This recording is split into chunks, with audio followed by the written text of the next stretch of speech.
Morning mga kaungs live. Ako po ay bibili naman ng ulam. Hanapin ko dito yung aking paborito. Yan. Ito. Mabili po. Ang palaya. Yan. Ito ang palaya. Ganda ng tindera yan. Ayan. Halagang 30 lang po. 30 pesos. Alam niyo ba yung ampalaya pang palinaw ng mata? Maigi po to sa diabetes. Ayan.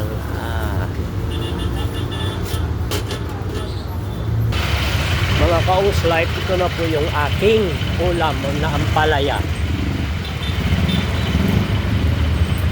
Maganda sa diabetes at saka pangkalinaw ng mata ang ampalaya. Kaya paborito ko po itong gulay.